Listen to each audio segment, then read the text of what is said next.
Okay, kausapin po natin. Former Justice Secretary, former Senate President, former Chairperson ng Senate Blue Ribbon Committee, and most importantly, lahat na yata ng posisyon na occupy na niya. A veteran and certainly a voice that is respected in and out of the Senate. Senator Frank Drilon, good morning, sir. Peter Atrica dito sa Balitapatan. Welcome back. Good morning, Peter. Good morning. And thank you again for having me Opo, good on your morning. program. Good morning, Senator. Salamat po. One of these days, sa palitan na kita. Okay, Senator Frank. Okay, let's talk about this kasi patong-patong na yung mga kontrobersiya, and here's another one. Hopefully, you can shed light on ano ba ang tama? Pwede po ba talagang mag-form ng subcommittee, lalong-lalo na dito sa Blue Ribbon Committee, by a mere edict or appointment by the chair of the Blue Ribbon Committee? Pwede ba yun at hindi na kailangan dumaan pa sa plenaryo? Alam mo, Peter, hindi ko maalala that much detail, hindi ko maalala. Ngunit ang ating bantayan ganito, wala si Senator Bato. Okay. Ang score ngayon, 12-11. 23 lang sila Di ba? Apo. 12-11. So, yung 12, walang quorum sa 24. Ibig sabihin, hindi ka makakapag-call ng session to order dahil sa 24 ang senador. In order to call the session to order, you need 12. Wala si Bato. I'm sorry, you need 13. Oo. Si Bato. So hindi matawag ang session in order kahit dalawa lang Apo. Wala si Bato. So there can be no session. So wala yung at pwedeng gamitin ito ng minority para hindi magkaroon ng session. Ngayon, si Jinggoy, nakita naman natin na aresto noong Biyernes at ang sabi ng mga pahayagan ngayon, itong araw na ito, magkakaroon ng action at posible magkaroon ng warrant of arrest doon sa non-bailable offense. Pag nangyayari yan, ay 11-11 na lang. Tayo na. Tayo na sila. Opo, pero walang makakabuo dahil assuming that they will follow party lines. Yes. Isa doon sa majority, isa sa minority. Talagang wala nang magawang trabaho ang Senado. Kaya yan po ang ating problema ngayon. Habang ganitong sitwasyon, hindi makakaurong ang Senado at napipinsalan dito yung taong bayan dahil walang magagawang trabaho ang Senado. Yun po ang nakakalungkot. Kaya very telling po itong binanggit ninyo. In other words, the Senate is in a state of stalemate and deadlock. Tama po yan. Or the Senate at this point is useless. Chill lang, Senator. Yes. Opo, Senator Frank. So, I mean, so what happens then? Are we in the so-called state of constitutional crisis already as a result? Wala, siguro Senate crisis. Senate crisis lang, oo. Senator's crisis. But seriously speaking, kaya po tuloy-tuloy na nawawala ng tiwala ang taong bayan sa Senado dahil sa mga ganitong pangyayari.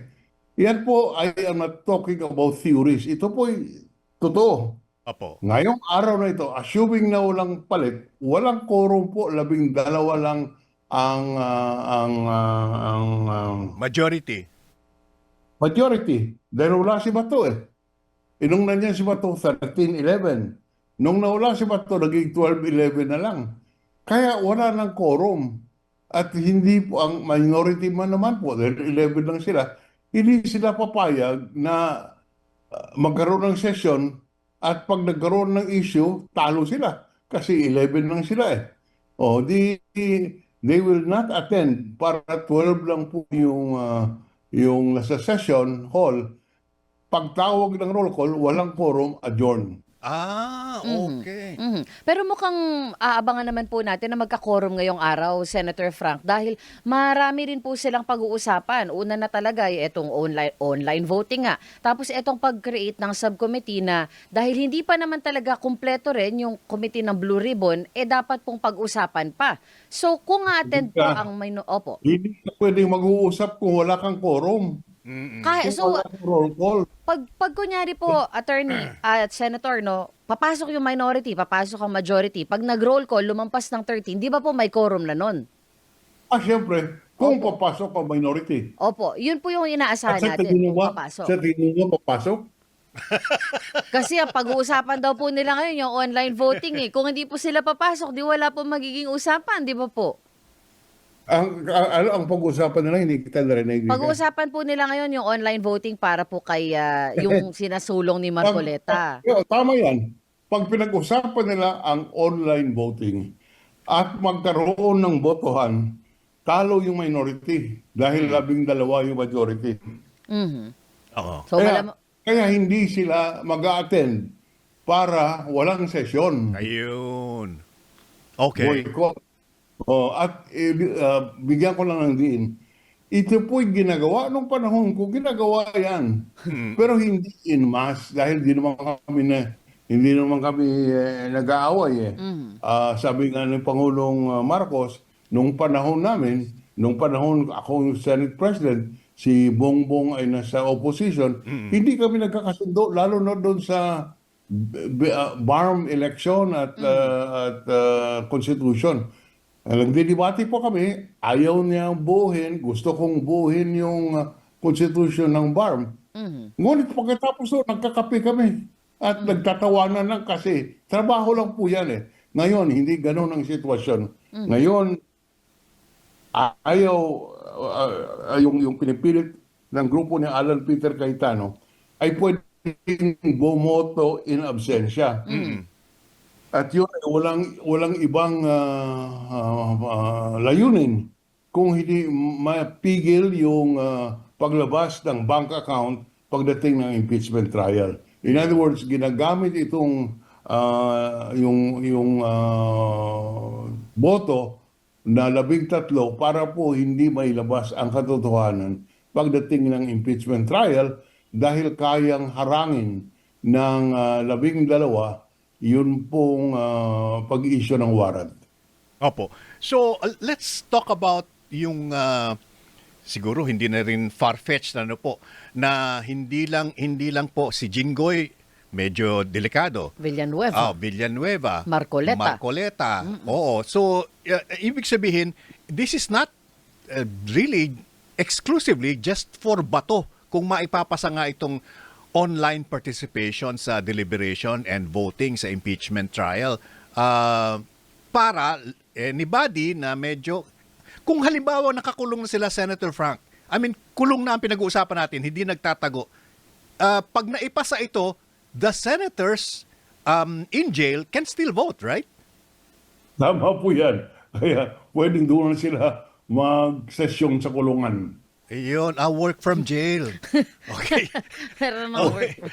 Yeah. So, Yan po ay kung nasa loob sila, kung po pwede silang bumoto, ay kailangan may permiso ang husgado, ang sandigan na siyang nag-order ng kanilang detention. Opo. Dahil hindi aakto yung detention, yung mga pulis nagdi-detain sa kanila, yung detention facility. Hindi aakto yan kung walang utos ang husgado. Okay. Maaari po bang maging repeat performance, Senator Frank, yung paghingi ng Senate Protective Custody ng ilang mga senador na maaring mabigyan na rin ng arrest warrant sakaling mabigyan na ng finality yung kaso nila? Sabi ko nga na sa unang-una, kung pwede silang bumoto, yan po ay nasa husgado. at magdedesisyon ng husgado dahil ang husgado ang nagpakulong sa kanila, nagpa-detain sa kanila, siya ang husgado po ang magsiset ng kondisyon kung saan ang kanilang pagkakulong. Pati po yung pag-attend ng session, pwede silang payagan na mag-attend ng session. Pwede silang payagan ng husgado na mag-attend ng session. You mean in person sa loob ng Senado? In person, tama po, in person. Okay. Senator Frank, this has been asked several times pero I'd like to hear your opinion on this. Ano? Yung binanggit po ni Marcoleta na yung mga nag-walk out na yan sa rules ng Senado, pwede namang ipa-aresto yung mga yan. Eh. Can you shed light on that, please? Hindi pa nangyari yan. Mula nung ako'y pinanganak, hindi ko malaala na mayroon pong pina-aresto. Dahil po alam mo, araw-araw nagkikita kayo dyan kung kapwa mo senador, araw-araw nagkikita kayo, ipahuli mo. Habang buhay, hindi na kayo mag-uusap. Habang buhay, mag-aaway na lang kayo dyan sa debate. Kaya hindi po tama yan, hindi po practical. Dahil ang Senado, hindi naman po yung bangayan ng araw-araw. Mayroon pong respeto ang bawat isa. At yung mga parliamentary technique, kagaya ng hindi mo pwedeng pigilin ang pagtatanong ng isang senador, yan po ay time-honored tradition. At yan po ay hindi dapat labagin for the sake of harmony and dignity of the Senate. Which I think is quite lacking. Questionable at the moment. At the moment. Kaya nga, lacking na nga. Tapos daragdagan pa ng kung ano-anong reglamento na talagang halatang-halata is very partisan at hindi para sa kapakanan ng mas maayos na trabaho sa Senado. Okay, one final thought from me, Senator Frank. So may bago pong chairperson ang Blue Ribbon Committee, si Pia. Ngayon, yun nga, gusto nilang magkaroon ng subcommittee na ang tatayong pinuno ay si Marcoleta. Tanong, anong mangyayari doon sa mga findings, doon sa tinatawag na initial committee report na inilabas na ni Senator Ping Lacson, the former BRC chair? What happens then? Yun ba? Baliwala na yun? Hindi. Hindi na-adapt yun eh. Kaya yan ay, wala man ang committee report doon. Yun ay chairman's report, tawag niya. Okay. Na siya lang, si Senator Ping Lacson lang, ang gumawa subject to the concurrence of the members of the majority of the Blue Ribbon. Dahil hindi nag-concur, it remained as a chairman's report. At kaya yung pinadala yan sa ombudsman, yan po ay the same as an ordinary complaint. Tatanggapin pa rin po ba ng bagong Senate Blue Ribbon Committee yung unang report ng previous Blue Ribbon Committee, considering na ilan po sa mga senador ngayon ay na-mention doon sa previous Blue Ribbon Committee report? Wala pong kailangan action dahil hindi naman tinanggap yun ng Blue Ribbon Committee. Walang pirma eh. Oho.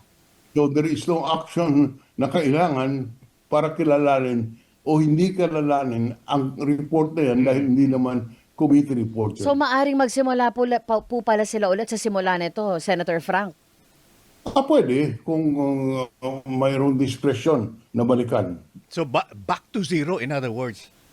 Pwede. Pwede po. Pwede. Okay. Opo. Okay. What do you think? What does it take para po dito sa present composition ng Senado, yung nag-aaway na dalawang grupo? Paano po kaya ang gagawin para magkaroon ng semblance of cohesion or rational process dito po sa Senado? Dahil nakakahiya na po talaga eh. Ay, talagang sang-ayon po ako dyan. Talagang nakakahiya na. At hindi lang nakakahiya, napiperwisyo ang taong bayan. Dahil may mga ilang panukala dyan na nakabitin, hindi maaksyonan dahil sa bangayan ng ating mga senador At ang bangayan ay dahil rin po sa napipintong impeachment trial. Yan po ang katotohanan. Kahit ano pang sabihin mo, hindi mo maiwasan na lahat ito ay politika at ginagawa dahil sa impeachment trial.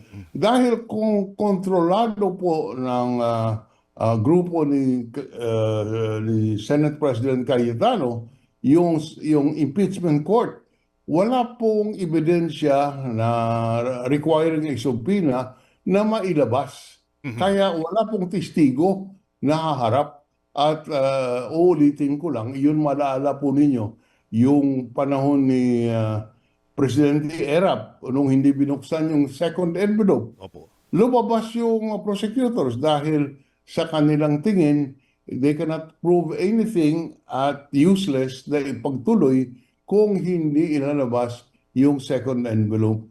Ganun din po yung impeachment trial ni Justice Corona. Pinilit natin na mailabas yung SALN or Statement of Assets, Liabilities and Net Worth, at saka kung inyong malaala, yung pinasumpina yung branch manager ng bangko. Opo, opo, opo. Yun nga po yung tinatawag din at that time na inflection point, which we are probably going through right now. Ano po? So we're at the cusp of something really good or really bad. Kaya nga, Peter, yan po, ito lahat maintindihan ng taong bayan. Kung ating iisipin, tanong ng taong bayan, bakit nagkaka dito? Bakit? Bakit? Halimbawa, yung so-called flood control anomalies. Bakit hindi na lang po pabayaan ng ombudsman nag-imbestiga? Bakit pa pinipilit na ibalik? Okay. Sa ngayon, at yan po, wala akong nakikita kung hindi pamumulitika. At dahilan po sa napipintong impeachment trial. Yun. We hear you loud and clear, Senator Frank. And maraming salamat po for all the insights that you're giving us every time we have this tete-a-tete. Thank you. Mayroon lang isa lang akong gustong Sige banggitin. po. Sinusumpi na po ng NBI si Mrs. Bato. Oo. Mali po yan.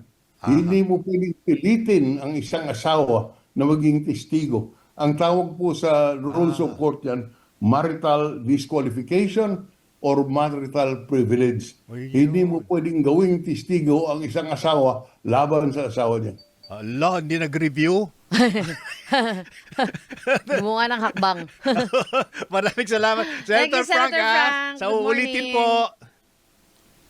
Thank you. All right, have a nice day. Si Senator Frank Drilon, ang dami nating natutunan.